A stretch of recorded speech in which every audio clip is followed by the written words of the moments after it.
आइए गौर करते हैं। एक दिन महाराज हरिश्चंद्र की पत्नी तारा आंगन में बैठी है और रोने लगी और हरिश्चंद्र से बोली है, महाराज हम तो बहुत दुखी हैं। जवाब दिया, क्यों दुखी हो? तारा बोली, सुनिए महाराज,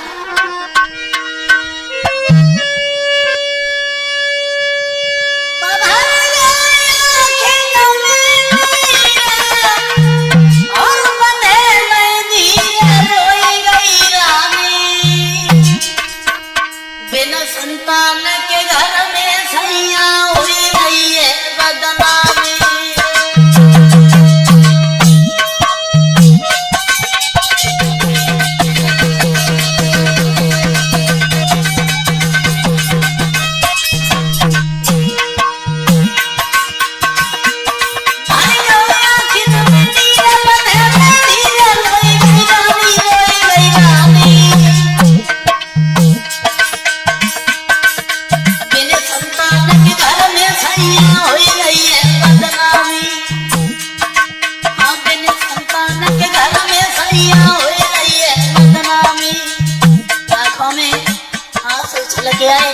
तारा रोने लगी। जवाब दिया, महाराज एक कहा करे कि तजाए कि ने सुनाई जब लगी कहानी। हाल कहा करे कि तजाए कि ने सुनाई मन की कहानी की लगी कहानी। वही तनी कही कि रोई पड़ी महारानी,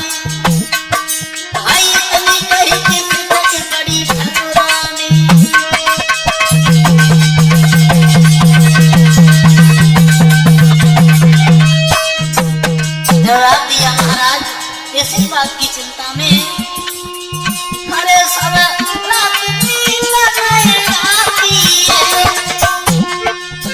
मोए रोटी तक नहीं आती है।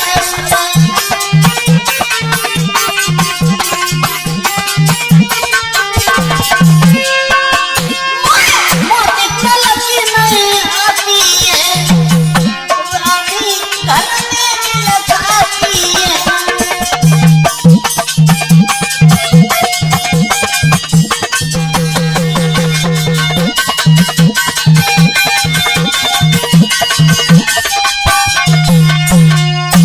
सवाल करती हुई बोली, महाराज समाज के लोग तरह तरह की बातें उछाल रहे हैं, कोई मुझे बांझ बता रहे, कोई तुम्हें कमजोर कह रहे। हम इस बात से बहुत दुखी हैं। आंखों में आंसू छलक आए जब रोता हुआ देखा हरिश्चंद्र बोले, तारा रोना, ये रोना बिल्कुल गलत है। रोने से कोई काम नहीं बनता है। सुख देना और न देना, दे करके छीन लेना, ये परम पिता परमात्मा की अनुकंपा हुआ करती है। महारानी आप मत रो और देखो, चिंता करने से कोई काम नहीं बनता है। हे रानी, ये चिंता करना बिल्कुल गलत है। और जवाब दिया, सुना,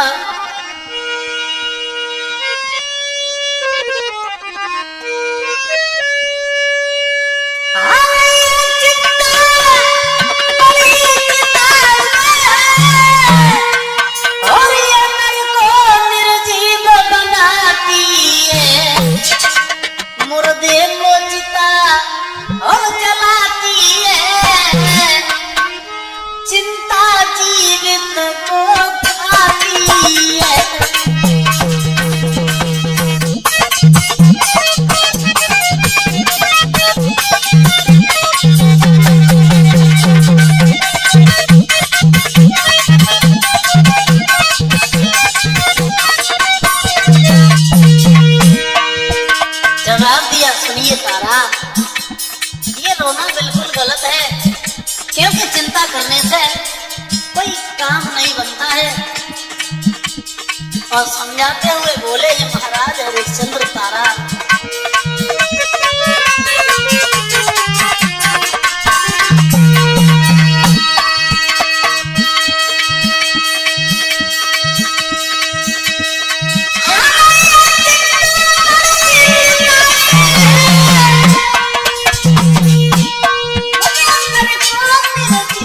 बनाती है।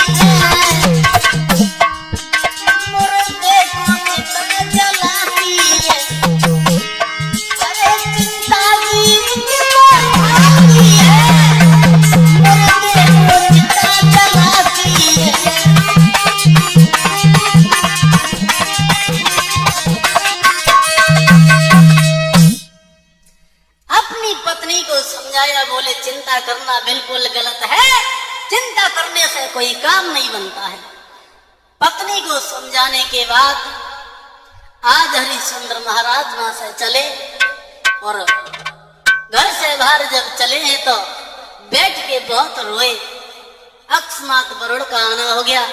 वरुण ने देखा, जवाब दिया, है महाराज हरिश्चंद्र, अरे तुम राजा हो कि रो रहे हो? जवाब दिया, है महाराज माफ करना, हम नहीं रो रहे हैं। बोले फिर? जवाब दिया, घर पर मेरी रानी रो रही है इसलिए हमारे आंसू निकले आए। बोले रानी रो रही है? रानी काहे को रो रही है? जवाब दिया, सुना कि घर में हो जा तो एक लाल और चाहे जन्म ले मर जा तो।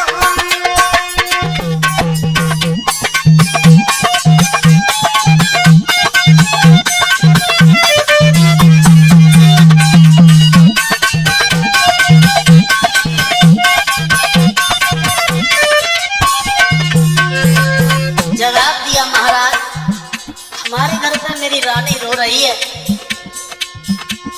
इसलिए मेरे आंसू निकले आए। और बोले, अरे जन्म लेता मर जाता, ये कलंक तो मिट जाता।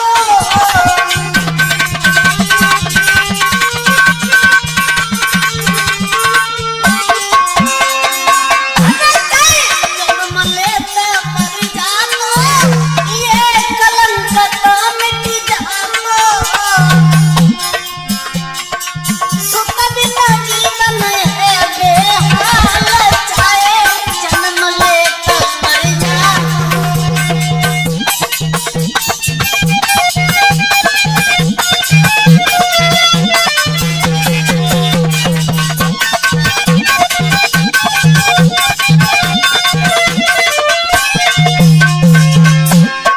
घर में हुई जा तो ये गुलाल, चाहे जन्म लेता मर जाता।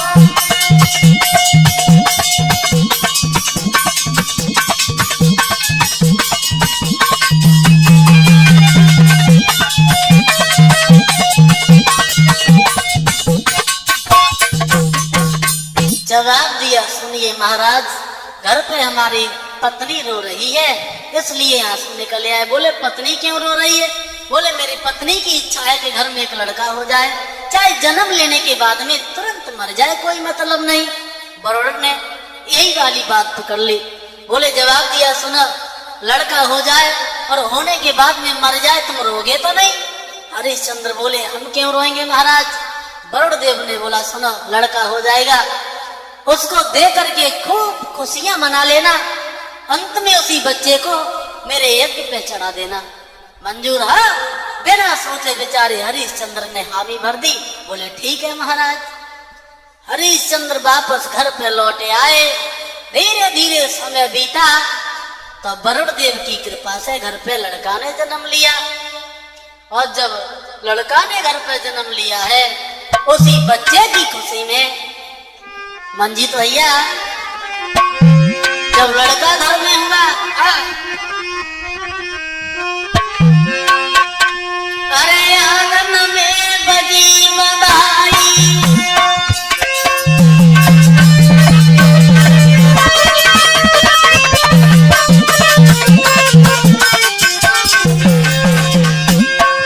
जैसे ही लड़का ने जन्म लिया खुशी बंधाई बज रही है वहां।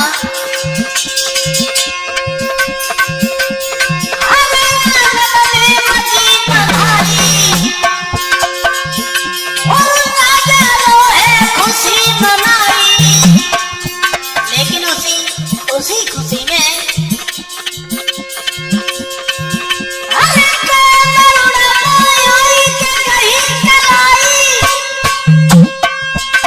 हरिश्चंद्र को दूर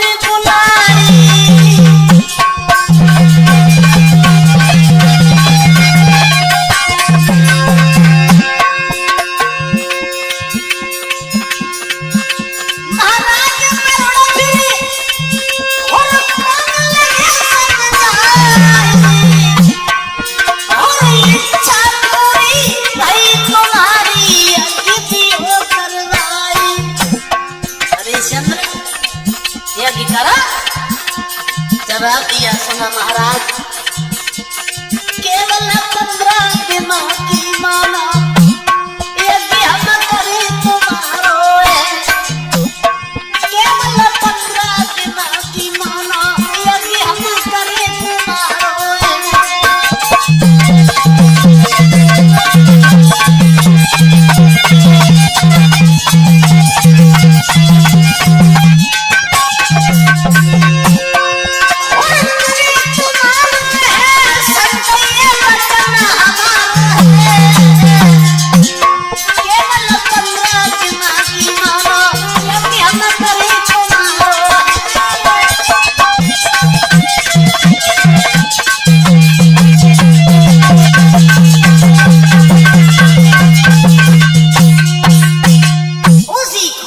बरड़ वहां पे पहुंच जाते हैं और जैसे ही द्वारे पे पहुंचे जवाब दिया हरिश्चंद्र, कलाई पकड़ ली, जवाब दिया इधर आ, तुमने ये कहा था कि लड़का हो जाए, होने के तुरंत बाद में यज्ञ पे चढ़ा देंगे, क्या देरी है?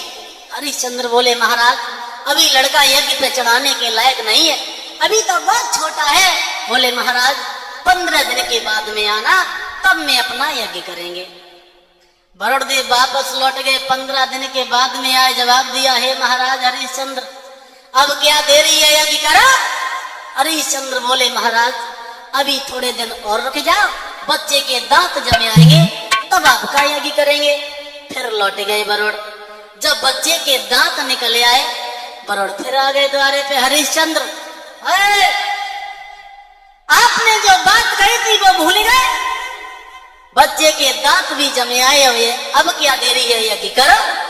हरिश्चंद्र बोले महाराज हम कुछ नहीं भूल गए, अब की बार में तुम भूल गए क्या? बोले हाँ महाराज हमने ये वाले दांत थोड़ी बताए थे, ये उखड़ने के बाद में दोबारा के दांत जो जमते हैं वो वाले दांत बताए थे। कोई न कोई बहाना बना के वरुण देव को ये हरिश्चंद्र वापस लौटाते रहे। एक दिन ऐसा हुआ, तारा ने विचार किया और समझ गई कि ये वरुण मेरे लड़का को यज्ञ पे चढ़ा देना चाहते हैं।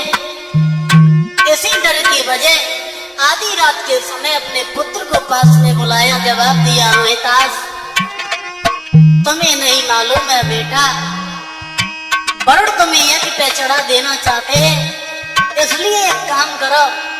मैया बोली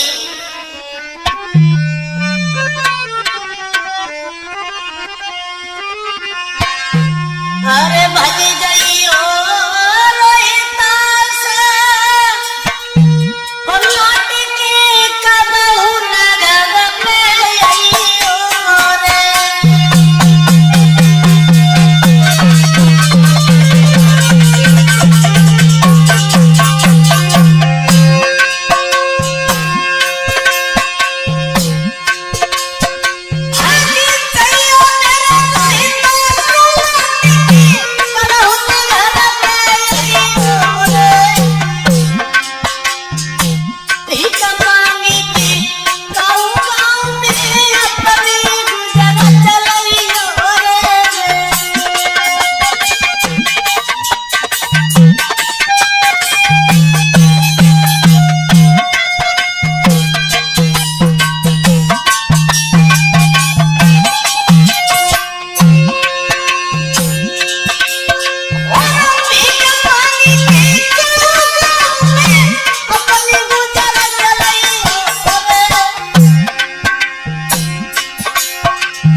माँ ने अपने बच्चे को भगा दिया और कह दिया बेटा वापस घर पे भूल करके भी नहीं आना, वरुण तुम्हें यज्ञ पे चढ़ा देना चाहते। आज जब रोहितास ने ये सुना तो जंगल की सीध लगा गए, भाग गए। इधर वरुण का आना हो गया, बोले हरिश्चंद्र कहाँ है लड़का, हमारा यज्ञ करा। हरिश्चंद्र बोले पता नहीं हमारा लड़का कहाँ है। वरुण बोले इसका मतलब है तुमने अपने लड़का को कहीं छुपा दिया। और इसी बात के पीछे आज हरिश्चंद्र और वरुण में वहां हरे हरिश्चंद्र और वरुण में कस की बड़ी लड़ाई।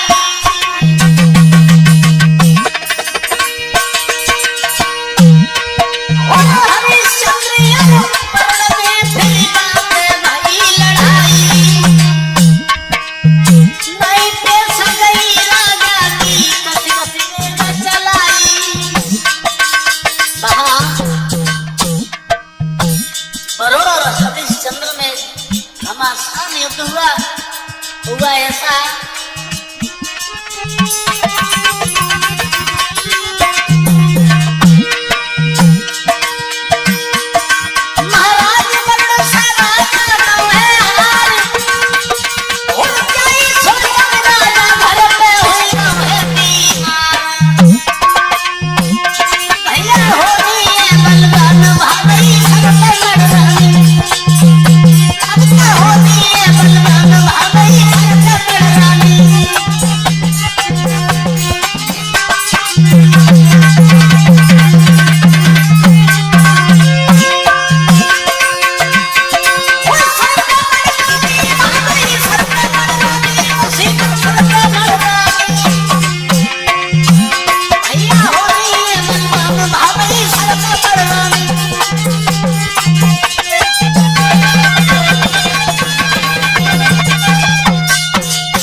वरुण हरिश्चंद्र में बहुत युद्ध हुआ।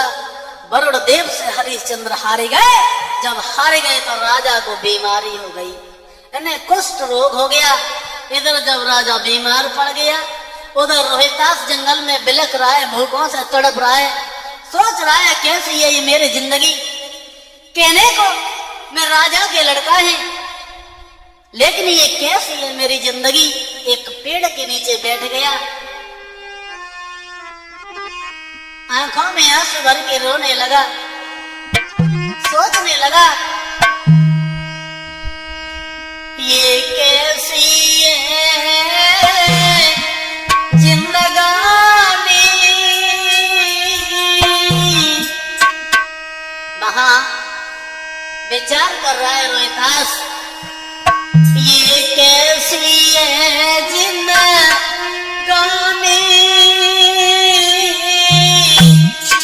और नहीं मिले पियन का पानी। ये कैसी है जिंदगानी।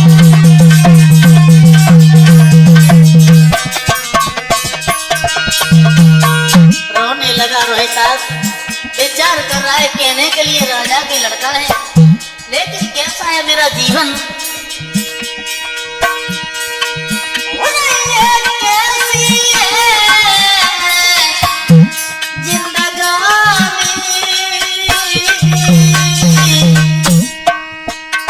ना मिले पियन को पानी, ये कैसी है।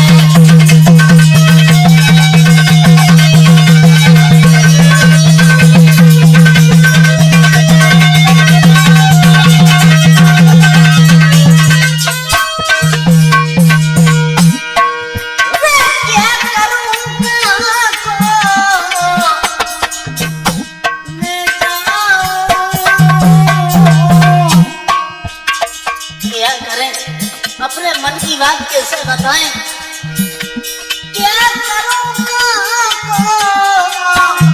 मैं जाऊं, ये व्यथा मैं किन्हें सुनाऊं, क्या करूं कहाँ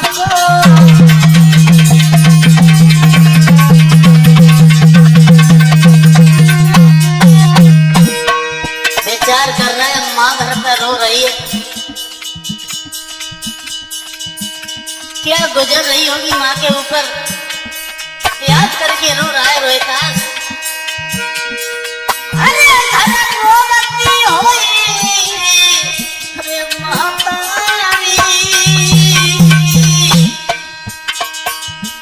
भाई जीवन की मेरी खुमारी, गर्भवती हुई महातारी।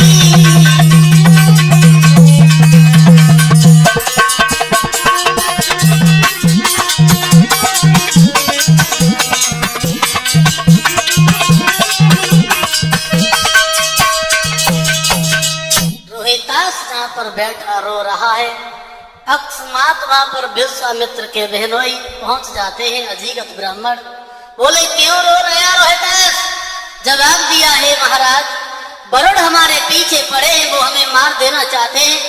रोहितास बोला, है बाबा जी, एक काम करो, तुम्हारे 3 लड़का हैं, तुम एक पुत्र हमें बेच दो, उसके बदले में हम आपको 100 गाय दे देंगे। अजीगत ब्राह्मण लोभ में फंस गए, विचार किया, ये सही कह रहा है, एक लड़का बेच देंगे, बदले में 100 गाय मिल जाएंगी, और एक लड़का बेचेंगे तो फिर भी बच जाएंगे। इधर रोहितास से कहा है, सुना है रोहितास, हम बड़ा वाला लड़का नहीं दे पाएंगे, क्योंकि हम बहुत प्यार करते हैं बड़े पुत्र से। माँ से पूछा, बोली, हम छोटा वाला लड़का नहीं दे पाऊंगी, क्योंकि हमें बहुत प्यारा है। बीच वाला खड़ा हो गया, जवाब दिया, सुना भैया, हम ना तो माँ को प्यारे हैं, ना बाप को प्यारे हैं, इससे अच्छा है कि मैं इस यज्ञ पे चढ़ जाएंगे, हमें ले लो। आज रोहितास ने 100 गाय देके उस पुत्र सुनाशेष को ले लिया और चल देते हैं। रास्ता में विश्वामित्र मिल गए, जवाब दिया, कहां जा रहे हो? बोले, वरुण के यज्ञ पे चढ़ने जा रहे हैं। प्रमाण ये मिलता है, विश्वामित्र जी ने वरुण की बार बार वंदना की और अपने भांजे को मांग लिया और रोहित को भी बचा लिया। वरुण देव का यज्ञ ऐसे ही कर दिया। जब यज्ञ हुआ तो हरिश्चंद्र उस रोग से छुट्टी मिलती है और हरिश्चंद्र को छुटकारा मिलता है।